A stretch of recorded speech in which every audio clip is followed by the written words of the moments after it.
Ambalima bamananka meno maliko nani maliko ka walima no foli benyesha ukilingile na bela jele mafo fo siguro la ka fonyana ako bismillah ka bi bamananga kuna foni soro lu kene ka mimi na wala li chama kiawi maliko na foni ya uni jien fanwere kuna foni ula Association des éditeurs de presse privée du Mali ASEPU Mali kanyere kuna foni ndiso mununi ulube la selike sebeni gafe ufe uka bureau kura falinin kofe kanyamoya so sigike kabeni uti kalo temeni kerengeni ala ukleta ani woro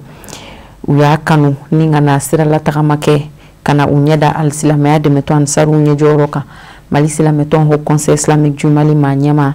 Mali silamedine nyemo ka faranya kanje kuluba groupement des leaders spirituels musulmans du Mali manyama Anfana karamogo Asid Shirif Ousmane Madani Haidara kana fu aninka bureau kura bonya jira ala kadwa nyini afe aninka ka ladilikaw ni blasira likaw so sigi nyere bisimilara ka be ntenendo ma octobre kalo kleta ani saba bangoni jangine bugula ba mako sigida folo konnana anaje anga sorolu nyamada anana kana bo karamogo la ni oyo au conseil islamique président et bi anga bureau sigira clé utu kalo clé tan woro temeli bureau ni geleya do tumbe an yere damaw ni ñogonce mais ala nana kan nayi anga makoro dadu na kula ka sababu ke anga président koro yere fana ka chesri an sera ka bureau consensuel sigi o bureau consensuel sigilen ko fe bela jele di jena ka o bureau sigi bureau ni mo ko mugan duru o u ye danaya danere kan mais anga ton yere ko nala anye mo ko keme flani bisaba ani mo ko kononton yi donc bureau sigilen ko fe ango ko aka kan geleya minnu tumani ñogon ci amboro kono jamana yere fana be geleya do kono bi anga lañini ye miya ambe se ka barake ka se ka ben la na an yere damani ñogon ci me o ko fe fana anga jamana yere ambe se ka se fin du meke jamana e pour que basiki ka se ka na jamana kono parce que ni yame ka fo yekuna fo dilay e kera jamana kono dende fo yana ka ke kuna fo dilay woni geleya be jamana kono aka kan ifana se mi ka se ka ke ambo ke ka korode mais exceptionnellement ni geleya be an kan ko ke ango bo fana ti se ka nya fanga na anga makoro wiro minu chesirilo jamana kula kabine an ka doga ambe minu ye uye useko nu damayira beke jamana e pour que jamana be se ka basiki chugumi hali bi ube ka continuer ka ke fana donc an nano de okumu kono bi kana karamogo feino no ye Shirif Ousmane madame na aytaray kana au conseil islamique président fana do o yere okumu konnala kana bonyada kan ka fo a bureau kura sigira au moins kuna fol dila minu be sebeli ke uluka yorola kana bonya da kan ka kla ka anyina fa ka conseil u dama conseil u fana ko fa ka se ka duwa u kanyi wa anya yira fana ka fo ko ube ka fon ke jamana ye an were nyabala parce que ambe sebeli ke mimbe kena ka mimbe duguma ambe ka bela jelen ka fo la ka wal nyumando la ka kla ka yira la fana ka fo ko an fana be u ka bilala ambe se ka ambulo fara nyogon kan chugumina ka se ka jamana de me pour que ka se ka jamana kuma bo o do nya fo fana ka fo nga kuma ko nala ka fo tumbe premier ministre fe odun ale ni chrétien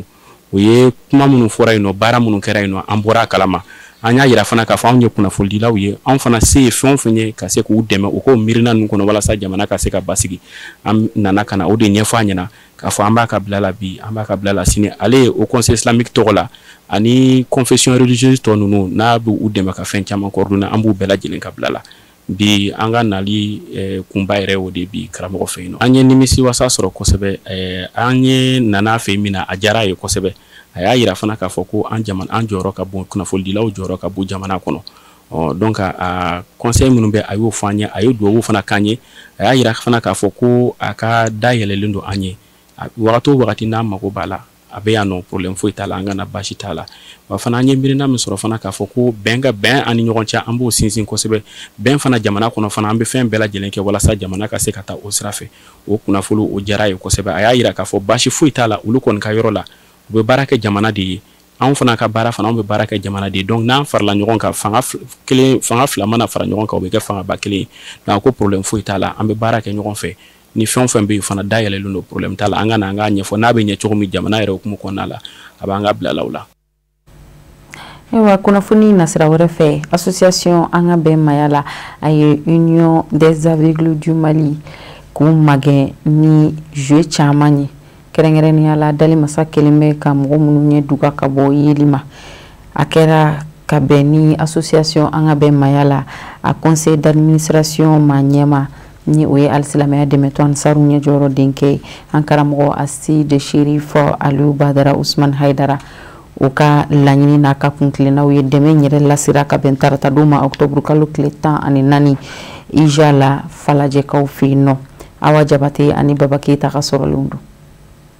Association Ankabemaya Laya Yamaria ta kalajere belebele ɲanamaya Union des jeunes des aveugles du Mali olu ka ɔkɔliso kɔnɔna na ka se ka na dɔnbolo di denmisɛnninw ma walasa u bɛ se ka u yɛrɛ la ɲɛnajɛ n'a ye cogo min na. Ha ka jani ni mirina belebele bɔra an fana karamɔgɔ Seyid Sherif Usman Madan Aidara denkɛ la n'o de ye Seyid Aliyu Badara Usman Aidara la ni a balimamuso nana a représenter kɛnɛ in kɔnɔna na fo ka taa fara association Ankabemaya la maaw kan ani Union des aveugles du Mali olu ka représentant caman kun bɛ kɛnɛ in kɔnɔna na fo ka taa se ɔkɔlidenw denmisɛnninw ma maa minnu ye lujuratɔ ye n'u tɛ yeliba kɛ ani maa minnu bɛ yen nɔ n'olu tɛ yeli yɛrɛ fana kɛ. Ha ka ja ni ɔkɔliso ɲɛmaaw kelen ka kuma ta o y'an ladɔnniya k'a fɔ k'olu nimisi wasalenba do association Ankabemaya la ka nin lajɛli fɛn dili nin denmisɛnninw ma ko nin ye tariba ye wa nin b'a to nin denmisɛnninw bɛ nimisi wasa sɔrɔ k'a dɔn k'a fɔ u bɛ bɔ den kɛrɛfɛ y'a la cogo min na fana.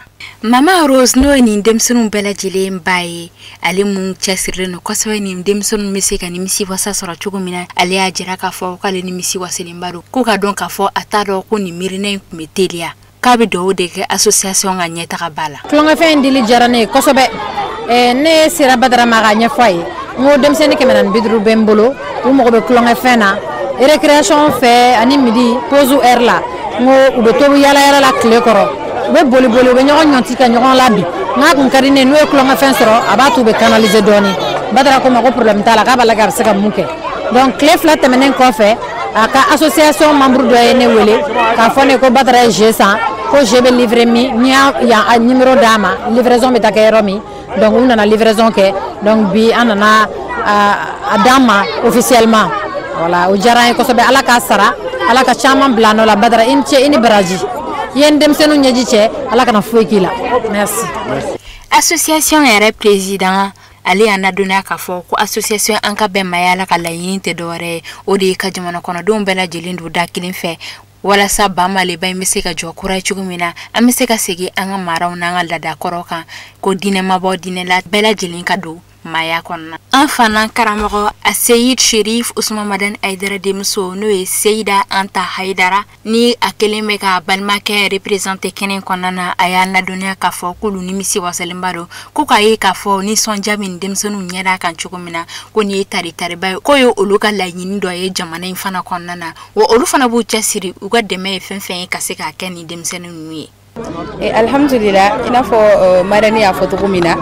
ni Badara kumana a ye u ɲininka u mago bɛ mun na immédiatement u y'a fɔ ye ko u mago bɛ jeu la a ye a kanu ka na o di u ma ale ka association yɛrɛ sigikun ye o de ye ɲɔgɔn dɛmɛ association an ka bɛn maya la ko maliyɛn den bɛɛ lajɛlen ka fara ɲɔgɔn kan ka u bolo di ɲɔgɔn ma ka siya woloma bɔ a la ka diinɛ woloma bɔ a la bɛɛ lajɛlen tɛgɛ ka di ɲɔgɔn ma a kadiri kɔnɔna la u bɛ ɲɔgɔn dɛmɛw kɛ u bɛ fɛn caman kɛ bon bi don turu sera ni denmisɛnnin ninnu ma minnu ti yeli kɛ ka na u dɛmɛ ka kulonkɛfɛn di u ma cogo min na u bɛ se ka u yɛrɛ ɲɛnajɛ san kalo 12 kɔnɔna la o la an bɛ a fɔ ko dɛmɛ bɛ ɲini maliyɛn den bɛɛ lajɛlen de fɛ ka ɲɛsin ninnu ma mɔgɔ si tɛ ni labiri la a bɛ se ka kɛ mɔgɔ dɔ den bɛ k'a ye i yɛrɛ i den bɛ kɔrɔbaya peut-être a bɛ yeli kɛ wagati dɔ la a bɛ se ka kɛ a tɛ yeli kɛ bilen o la ninnu mago bɛ bɛɛ lajɛlen ka dɛmɛ la an denw don an balimaw don dɔw fɛn bɛɛ don quoi en un mot k'a fɔ ko u mago bɛ dɛmɛ la su ani tile balançoire b'a la ka se G 3 4 ɲɔgɔnna ma u bɛ se ka u yɛrɛ la ɲɛnajɛ cogoya min na a bɛ $1,000,000 ni a kunkan fɛ a sera o la. Kani kɛnɛ in yɛrɛ kun cɛ ni dɔnkilida dali ye ni nin denmisɛnninw ye ka se ka wale ɲuman dɔn kɛ ni maa ninnu bɛɛ lajɛlen n'o ye association Ankabemaya la olu mun cɛsirilen don jamana ka ɲɛtaga ko la ani bɛɛ lajɛlen bɛ se ka don da kelen fɛ ni ka ɲɔgɔn kan fɔ ka ɲɔgɔn kanu ani ka dɛmɛ don ma dɛsɛbagatɔw ma cogo min na ko nin ye tari b'a ye olu bolo ani ni ka fɔ ka taa se ka se ka nin lajɛli fɛn di nin denmisɛnninw ma u bɛ se ka nisɔndiya sɔrɔ cogo min na. Jeunesse du groupement des leaders spirituels musulmans du Mali ni o juge les séminaires a été sibla kene sigi senga kanyishin Sheikh Abdul Jalil Mansour Haidara ma kurane kalan kera ka caya ka dugaw dunke fure in yɛrɛ ka misiri kɔnɔna na falajɛkaw fɛ yen nɔ Alhamidu Badini mina a walawala ye. Ala ko sumakɛnɛw bɛ ka sigi hali bi ka kɛ hinɛɲini ye ni k'a ɲɛsin an karamɔgɔ ma Sheikh Abdul Jalil Mansour Aidara o mun tanyana ka bɛn alamisa ma octobre kalo tile 2 Bamako ni Segu cɛ sira kan ka sabu kɛ banbacɛ wale bolodabaw olu ka waliya cɛjugu ye. Dimanche ka bɛn ni octobre kalo tile 12 ye san 2025 groupement de leaders spirituels musulmans du Mali sifinlakaw kɛrɛnkɛrɛnyama a bolofara mun bɛ Bamako sigida 6nan kɔnɔna na n'a ma ɲɛma ye an karamɔgɔ Sheikh Mama Famanta ye. O ye wulikajɔ sigi sen kan tasibila bolo ma ni k'a kɛ hinɛɲini ye k'a ɲɛsin an karamɔgɔ in ma. O siratigɛ la taamaw bolodala ni ka taa foli bila a somaw la Falajɛ village kan k'o ka dusumakasa yira ni ka sɔrɔ o la ka alikuranɛ kalan kɛnɛ sigi sen kan mun senfɛ kalan kɛra ni k'a caya suratu Yasin, Dalailul Khairatu, Buruda fo ka taa bila Ala ko suma caman wɛrɛ la. Groupement jeunesse tɔgɔ la an ye farala ɲɔgɔn kan bi ni misiri sanuma in kɔnɔ n'o ye Masjidil Ihsan ye ka na kuranɛ an ka sherifikɛ a garisigɛ donna kuranɛ kalan ko 1 na ani Yasin siɲɛ 3 ani Dalailul Khairati kalan ko 3. O kuma groupement jeunesse sanu t'an bolo wari t'an bolo wa har n'o b'an bolo o nafa tɛ se sherifikɛ ma bi. Mun nafa bɛ s'a ma o de ye duwawu ye, mun nafa bɛ s'a ma o de ye kuranɛ kalani ye, mun nafa bɛ s'a ma o de ye sadaka bɔli ye. O kuma groupement jeunesse nana bi ka na famille kɔnɔ ka na sherifikɛ ka misiri la ka na yira kanubaw la ka na yira jɛɲɔgɔnw na ka na yira a ka kalandenw na ka na yira balimaw la ka na yira teriw la ka na yira sinjiw la k'a fɔ degun min y'u sɔrɔ o degun kelen de ye anw yɛrɛ fana sɔrɔ. Ni bɛɛ bɛ saya nɛnɛ kelen kelen o la an bɛ Ala de fo k'a barika da lahalaya bɛɛ lajɛlen kan jɔn limaniya ni Ala ye hɛrɛ min k'i ye don min na i bɛ Ala fo k'a barika da o kan n'a ye tɔɔrɔ min k'i la don min na i bɛ Ala fo k'a barika da o kan n'o ye lajarabi ye o la lajarabi min ye an sɔrɔ silamɛ bɛɛ maliyɛn bɛɛ sɔrɔ n'o ye an ka sherifikɛ Sheikh Alhaji Abdul Jalil Haidara ale soma yɛlɛmani ye ka taa Ala ka hinɛ na o la an ye lajarabi don ta k'a di Ala de ma Ala de y'a di Ala de y'a minɛ wa a fatura fatu cogo min na o ti bali anw na parce que sherifu joli bɔnna n'o ye a joli ale yɛrɛ bɔnnaw ye Seydina Ali joli bɔnna kafiriw fɛ donc ni ale fagara o faga cogo la o ti bali anw na an ka seri su de don donc a tɛmɛna a mɔkɛw ka sira fɛ a n'a bɔnnaw ka sira fɛ. Amaw la dɔnniya k'a fɔ ko ni tasibila kɛnɛ kan fɛn min ye groupement de leaders spirituels musulmans du Mali sifinlakaw ye maa si de ma sɔn ka to kɔ kɛrɛnkɛrɛnya ma a président ba o hukumu kelen kɔnɔna na fɛn min ye sariya kan caman ye o kɛra ni k'a ɲɛsin an karamɔgɔ in ma Sheikh Sherif Abdul Jalil Mansour Aidara. A y'a kanu rantin bɛna kɛ tuma min na san o san a bɛ taga yen orphelin minnu bɛ yen nɔ bâtiment ani cogondaw ka taa ka kalan necessaire bɛɛ lajɛlen si ma walasa i bɛ se ka kalan cogo min na a jɔra mɔgɔ baɲini ka caman de jigiya kɔrɔ o cogoya in na ɲinan o laada in timɛtɔ a taara Segu ka taa o laada timɛ kɛmɛ yirikaw bayirikaw ka taa o ɲɛji cɛ k'u don kilasi kɔnɔ a jɔra jigiya kɔrɔ u bɛ se ka kalan cogo min na a y'o baara ɲumanba in kɛ karata araba alamisa ka sɔrɔ ka wuli a balima dɔ fatura o tuma na a bɛna taa a sen jɔ o janaja kɛnɛ kan ka sɔrɔ ka bɔ yen ka na Bamakɔ ɲuman belebeleba fila de ni ɲɔgɔn cɛ Ala ka wele sera ma a sayi siyara o sira fila de ni ɲɔgɔn cɛ ni Ala ye min kɛ dafa jarabi fana tɛ Ala la a bɛ bɔra Ala de yɔrɔ la bɛɛ lajɛlen bɛ se ka taa a taara taa cogo min na u bɛ mɔgɔ jigin a la a taara alhamdulilayi a fana wololen a taara a sayi sulama a ye an seereya k'a da la k'a fɔ tiɲɛ yɛrɛ la ale ye Alakira mɔden ye sɛgɛsɛgɛ parce que sirifu ni jara ko baw bɛ sirifu de sɔrɔ n'a kun taara taa cogo wɛrɛ la ni mo tɛ nin ye ni bala ma bala la Alakira mɔden fila ka sa musen alhamdulilayi rabbil alamin n'u yɛrɛ ni lajarabi ba ɲɔgɔn de sɔrɔ n'o dara an ka seku kan n'o dara Sheikh Abdul Jalil kan an b'a dɔn o ye sirifila tiɲɛ de ye sirifu ka laada de ye an bɛ dugawu de kɛ Rabbi Ala k'a dayɔrɔ ɲɛma Ala ka hinɛ na Ala k'a dayɔrɔ ɲɛma. O la an b'a fɔ inna lillahi wa inna ilayhi raji'un k'a ɲini dabama fɛ an karamɔgɔ Sheikh Sherif Abdul Jalil Mansour Aidara masaba in ka bisimila a ka arjinɛ sanuma kɔnɔna na. Amin ya rabbi alhamdu badin yala ko dugaw minɛ kunnafoni na sira wɛrɛ fɛ alisilamɛya dɛmɛtɔn ansaru ka bureau provincial liraba kɛrɛnkɛrɛnnenya la Burkina Faso jamana kɔnɔna na u ye ɲɛmɔgɔyaso sigi kura kɛ min senfɛ Karim Ouattara ale de sugandira ka danaya da kan san 5 manda kɔnɔ kɛnɛ in ka kɛra bonyamasegin ani waleɲumandɔn jɔnjɔn k'a lase mɔgɔw ma minnu ni olu cɛsirila tɔn baara la an ka jɛ an ka sɔrɔlenw lajɛ. Liraba alisilamɛya dɛmɛtɔn ansaru a ɲɛmɔgɔyaso sigi kɛra min senfɛ u seginna ka tɔn bɛnkanw a n'a ka laɲini ni kuntilennaw kala ɲɔgɔn ye ka sɔrɔ ka ɲɛmɔgɔyaso falen biro kura karafe dira Karim Ouattara ma san 5 manda b'a bolo président kura a ye layidu di k'a fɔ a n'a ka biro kɔnɔmɔgɔw bɛɛ lajɛlen u bɛna na baara kɛ bolodi ɲɔgɔnma kɔnɔna na u ni biro kɔrɔ ni ɲɔgɔn cɛ ka tɔn la baara ka bɛn biro national yɛrɛ ka laɲini ni bɛnkanw ma. Ok, vraiment an bɛ se k'a fɔ ko bi biro sigi kɛra jama ye danaya da an kan. Bon an bɛ se k'a fɔ nisɔndiya b'an na mun kosɔn mɔgɔw y'o ka danaya ta ka kalifa an ma. Mais an bɛ se k'a fɔ an dusukun tɔɔrɔla mun kosɔn an bɛna na se o ka danaya nin kɔrɔ wa. Donc o ko fila de b'an kan nin wagati in na. Ok, biro kɔrɔ min bɔra baara la vraiment an bɛ foli di o ma kosɛbɛ. Olu ye wulikajɔ caman de kɛ k'anw labɛn ka bila wɛrɛ ɲɛfɛ donc ka sɔrɔ ka baara di an ma bi donc an b'olu fo olu ka foli kɔfɛ an bɛ tɔndenw bɛɛ fo minnu y'o ka danaya da an kan k'a fɔ an ka baara ɲɛ minɛ ka se ka san 5 kɛ olu ɲɛfɛ ka baara kɛ an b'u fo u ka danaya la. Alhamdulillah bi sɔgɔmada in ka kuranɛkala kun ala wele don komi an bɛna fara ɲɔgɔn kan ka baara min kɛ dusukun ka baara don n'a fɔra k'a ye voté ka ɲɛmɔgɔ sigi dɔw bɛ bɔ yen dɔw bɛ na setana bɛ don dusukun dɔw la k'a fɔ i dɔgɔyala dɔw yɛrɛ nata tun bɛ o k'ale bila o fana bɛ yen donc an bɛ ala wele k'an sɔn dusukun ɲɛnama na baara in bɛ se ka kɛ an karamɔgɔ ka laɲini ye cogoya min na n'o ye bɛn ni kelenya ye an minnu bɛ bɛn ni kelenya di mɔgɔw ma ni an yɛrɛ t'a la n'an ma se ka bɛn walima an bɛ se ka ɲɔgɔn faamu n'o ladɔnna mɔgɔ tɛ se k'a dɔn ko bɛn in bɛna nafa ɲɛ sabula n'i ka bɛn min nafa ɲɛ a bɛ fɔlɔ k'a ɲɛ i yɛrɛ ye yanni i ka mɔgɔw ta kɛ. Kɛnɛ denfa y'a ka nisɔndiya jira danaya tali la ka da ale kan a sugantili la ka kɛ denfa ye. Amsaru sera ka ne mɔgɔ fitinin tɛ ka kɛ u ka parrain ye a bonya ne ma fɔ ka taa dama tɛmɛ ayiwa diinɛ kanu kama ayiwa n fana sɔnna ka se ko ye min ye bon n ye kɛnɛ sɔrɔ bon an nana baaraw kɛ ɲɔgɔn fɛ bi ci u ka bureau basigi province la an fɛ yan a kɛra nisɔndiyaba ye a kɛra jamabako ye k'a fɔ bureau kɔrɔ ye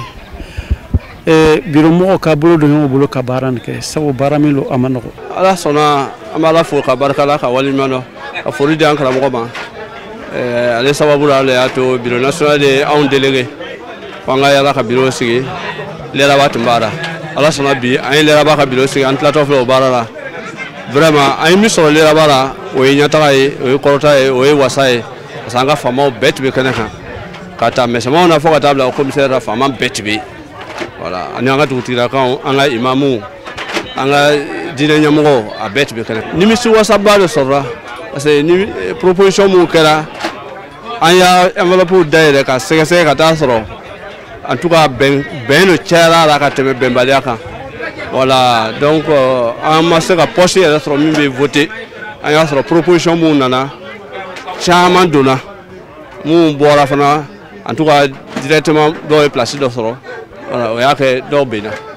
voix cayara ɲɔgɔn ye quoi biro kura kɔni an y'o fɔ o yɛrɛ kɛnɛ kan o an y'a ɲini u fɛ u ka jija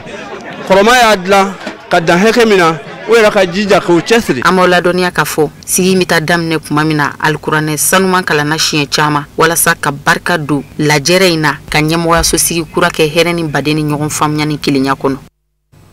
O de b'an sɛnsɛn ka diɲɛ fan wɛrɛ kunnafoniyaw lasɔrɔ Musa Fɔnba bɛ na bi taa lase.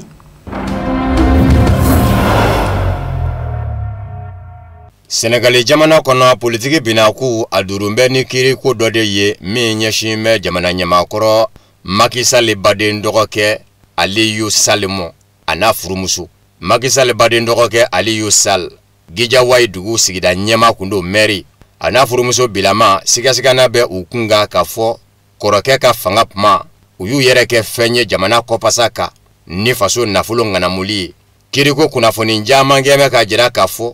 Macky Sall baden dɔgɔkɛ Aliyu Sall n'a furumuso dɔgɔkun min dɛmɛna u kunjɛ tɔ u jɔra kiri ɲɛmaw ɲɛkɔrɔ nka yan'o cɛ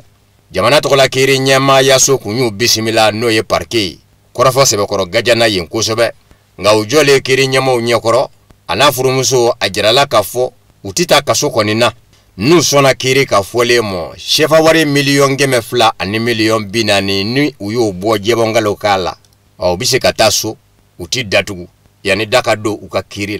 la u y'o sara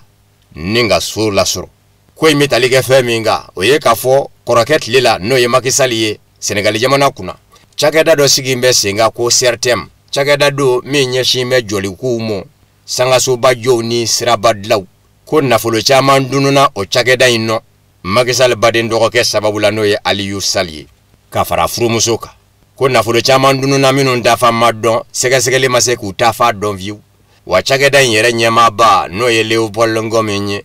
jamana kiri ɲɛmaw ye o wele k'o fɛnɛ dalabaka lamɛn ko kunga k'o labila Macky Sall baden dɔgɔkɛ Aliyu Sall n'a furumuso de kun bɛ o weleli de fɛnɛ daro Irisila jamana ɲɛma Vladimir Putin ni Amerika jamana ɲɛma Donald Trump ka kumaɲɔgɔnyaw laban bi jɔ fɔlɔ kɔrɔfɔ mɛnna ka bɔ Vladimir Putin ka babu sentigi da ni o ye Dmitry Peskov ye ka bɛn ni araba octobre kalo tile 15 in ye kunnafonidi kɛnɛ dɔ senfɛ a da sera fɛn caman mɔ kunnafonidilaw ye k'a daminɛ Donald Trump Amerika jamana ɲɛma ni Vladimir Putin ka kuma bɛ ɲɔgɔn wele Ukraine ni manga banin kɔrɔ ka taa se Ukraine ni Irisila cɛ yɛrɛ sigi ka fɔ jɔli mɔ ani nazarala tɔnba Union Européenne ka hadamadenya hakɛ lapasa jɛkulu Cour européenne des droits de l'homme nazarala tɔnba jamana dɔ ko Georgie o kɛmɛ ka Irisila jamana wele yen bɔgɔ jenine ka babu sentigi dasira o mɔ araba octobre kalo tile 15 in min ye Siri jamana kunganko fɛnɛ ye n'a ma ɲɛ ko Siri jamana furanjɔrɔ fanga ɲɛma bɛ taamana Irisila jamana kɔnɔ Vladimir Putin ka babu sentigi Dmitry Peskov a dasira o fɛnɛ mɔ kunnafonidilaw ye a ma wuladunya k'a fɔ Siri jamana furanjɔrɔ fanga ɲɛma Ahmed El Shara a bɛ taamana Irisila jamana kɔnɔ nin kuma ɲi a bisimilala Vladimir Putin yɛrɛ fɛ babu sentigi Dmitry Peskov ye a jira k'a fɔ Vladimir Putin ni Ahmed El Shara ni ɲɔgɔn cɛ kuma ɲɔgɔnya la u dana se Irisila jamana kɛlɛcɛw dagayɔrɔ mɔ Siri dugukolo kan dagayɔrɔba fila bɛ Irisila jamana bolo ye kabini Bashar al-Assad tile Dmitry Peskov ko dana se o mɔ ɲɛjugu ɲɛɲuman nka k'a fɔ Vladimir Putin ni Siri jamana furanjɔrɔ fanga ɲɛma Ahmed El Shara ka ɲɔgɔn ye kɔfɛ ko kunnafonidi kɛnɛ na sigi sen kan ko o bolo dan tɛ fɔlɔ min ye Amerika jamana ɲɛma Donald Trump ni Vladimir Putin ni ɲɔgɔn cɛ kuma ɲɔgɔnyaw ye nɛgɛjuru bɛ siraw fɛ Dmitry Peskov ko kunnafonidilaw mɔ ko o jɔn bɛ fɔlɔ ka sabu kɛ ɲɛtɛ ka sɔrɔ ɲɔgɔn wele kun na kelen filanan Irisila jamana ɲɛma Vladimir Putin na octobre kalo tile 7 kun ye a ka san 70 ani san 7 sɔrɔli ye ɲɛnamayala san kunbɛn ye laadalako la Donald Trump kun bɛ Irisila jamana ɲɛma Vladimir Putin sanbɛ o la nka ɲina a m'o kɛ u b'a jira k'a fɔ kumaɲɔgɔnyaw bi jɔ fɔlɔ ko Irisila jamana kɔni Ukraine jamana mankan bannen kɔrɔ a dayɛlɛn bɛ sigikafɔ ye dɛrɛ nka bi sigikafɔ ka jɔ nazarala tɔnba Union Européenne jɔyɔrɔba bɛ o la ko bawo ko nazarala tɔnba Union Européenne de bɛ ka Ukraine jamana ɲɛma Volodymyr Zelensky su kuma bɛɛ ka kɛ Irisila jamana ka kɛlɛ kana ban ko ka ko to o cogo rɔ sa dɔwɛrɛ tɛ se ka kɛ ni kumaɲɔgɔnya jɔli tɛ faw ni ɲɔgɔn cɛ dɛ ko kumana ko nin kuma in ko kumaɲɔgɔnya jɔn bɛ Ukraine jamana kun ka bi Irisila ni surunani donbaw cɛ nazarala tɔnba jamana Hongrie tɛ se k'a fɔ k'a bɛ ban Irisila jamana ka taji ni a ka gazi la bawo n'a ban'o na jamanadenw mago bɛ gazi hakɛ ni taji hakɛ min na o tɛ se ka jɔ u ye nin ye minisiri ka kuma ye minisiri min bɛ Hongriekaw fɛ n'a ɲɛsin bɛ Hongrie ni jamana wɛrɛ ni ɲɔgɔn cɛ ko ɲɛɲɛnabɔw ma ko Peter Sujarto a ye kɔrɔfɔ in lase Irisila faaba la Moscou de ka sangadi kɛnɛba ye min bɛ sen nɔ ye ka ɲɛsin kuranko ni taji ko ma u k'a ma ko Semaine russe de l'énergie à Moscou dɔgɔkun kelen de bɛ kɛ o baara la minisiri ko nazarala tɔnba Union Européenne tiɲɛ do dɛrɛ a bɛ wuli ka jɔ la Hongrie jamana dafɛ ɲɛjugu ɲɛɲuman ko fɔ Hongrie jamana ka ban Irisila jamana ka taji sanni mɔ a n'a ka gazi ko nka fɔ nazarala tɔnba Union Européenne k'a dɔn k'a fɔ olu ma na ban Irisila jamana gazi n'a taji la taji bi lasɔrɔ yɔrɔ tɔw minnu na ka don Hongrie jamana kɔnɔ o tajiw tɛ se ka Hongrie jamana denw ka dugu jɛ ko mɔgɔ nin da maaya kɛcogo nɔgɔya u ye gazi fɛnɛ bɛ o jogoro a ko yɔrɔ tɔw minnu ye taji tɛmɛsiraw ni gaji tɛmɛsiraw ye ka na Hongrie yanfan fɛ o tajiw n'u gaziw ti bɔli kɛ Hongrie jamana kɔnɔ ko kumana fɔ a ka dɔn k'a fɔ jɛɲɔgɔnya min bɛ olu ni Eresila jamana cɛ danaya don a sinsin bɛ o kan munna bawo kabinu ye jɛɲɔgɔnya in daminɛ u ni Eresila cɛ taji ni gazi ko fa fɛ u ma deli ka tigɛ ɲɔgɔn na n'u mago jɔra taji walikɛlen gazi hakɛ min na n'o ka ca Eresila jamana bɛ fɛɛrɛ bɛɛ kɛ k'o caman lase u ma n'u y'a yira k'a fɔ u mago tɛ caman fɛnɛ na kuma min k'u mago bɛ dɔɔnin na ka dafali kɛ Eresila jamana b'o dɔɔnin fɛnɛ lase u ma u bonya bɛ Eresila jamana fɛ kuma bɛɛ ko kumana ale ka ɲininkali bɛ yɔrɔ min sa mun de kelen ka mɔ nin n'a ɲɔgɔnna jɛ duman an bɛ se k'a fɔ k'an bɛ fu siri o da la k'o dabila minisiri ko k'o ɲininkali de kan ka kɛ.